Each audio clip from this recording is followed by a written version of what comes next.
BJP ನಾಯಕ ಯಾರ lawyer ದೇವರಾಜೇಗೌಡನ arrest ಮಾಡಿದ್ರಲ್ಲ, ಇವತ್ತು ನಾನು ಹಾಸನದ SP ಯನ್ನು ಕೇಳಲಿಕ್ಕೆ ಬಯಸ್ತೀನಿ.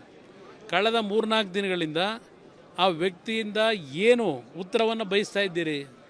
ಪೆನ್ ಡ್ರೈವಿನ ವಿಷಯದಲ್ಲಿ ನೀವು ಚರ್ಚೆ ಮಾಡಿದ್ದೀರೋ, ಇಲ್ಲ ಆ ವ್ಯಕ್ತಿಯ ಅದ್ಯಾವುದೋ ಅತ್ಯಾಚಾರ ಅಂತ ಹೇಳಿದ್ರಲ್ಲ ಅದರ ಬಗ್ಗೆ ತನಿಖೆ ನಡೆಸ್ತಾ ಇದ್ದೀರೋ, ಇಲ್ಲ ವ್ಯಕ್ತಿ ಕೆಲವು ತುಣುಕುಗಳನ್ನು ಬಿಟ್ಟರಲ್ಲ,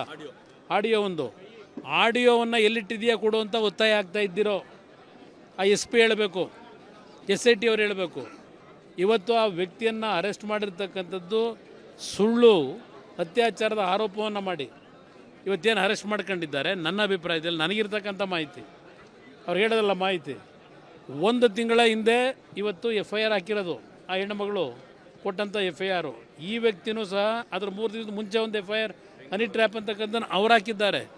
1 ತಿಂಗಳ ನಂತರ ಏಕಾಏಕಿ ಈ ರೀತಿಯ ಅತ್ಯಾಚಾರದ ಆಪಾದನೆಯನ್ನು ಹೊರಿಸಿ ಅದೇನೋ ಆರ್ಟಿಕಲ್ 364 365 ಹಾಕೋರಲ್ಲ, ಈಗ ಯಾತಕ್ಕೆ ಹಾಕಿದ್ರಿ? ಹಾಕ್ಬಿಟ್ಟು 2 ದಿವಸದಲ್ಲಿ ಅರೆಸ್ಟ್ ಯಾಕೆ ಮಾಡಿದ್ರಿ?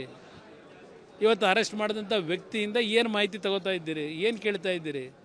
ನಿಮಗಿರ್ತಕ್ಕಂಥದ್ದು ಆಡಿಯೋ ತುಣುಕುಗಳು ಬೇಕೀಗ ನಿಮಗೆ. ಅವರಲ್ಲಿರ್ತಕ್ಕಂಥ ಮಾಹಿತಿಗಳು ದೊರಕಿದ್ರೆ ಸರ್ಕಾರ ಎಲ್ಲಿ ಹೋಗುತ್ತೋ ಅಂತ ಹೆದರಿದವರು ನೀವು. ಈ ಸರ್ಕಾರ ಇದನ್ನು ದುರುಪಯೋಗ ಪಡಿಸ್ಕೊಳ್ತಕ್ಕಂಥದ್ದು ಅವರ ಅಧಿಕಾರವನ್ನು ನಿರಂತರವಾಗಿ ನಡೆಸ್ಕೊಂಡಿದ್ದಾರೆ.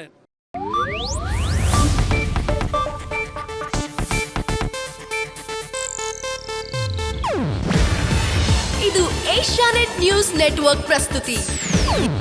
ನೀವು ನೋಡ್ತಿದ್ದೀರಾ ಏಷ್ಯಾನೆಟ್ ಸುವರ್ಣ ನ್ಯೂಸ್.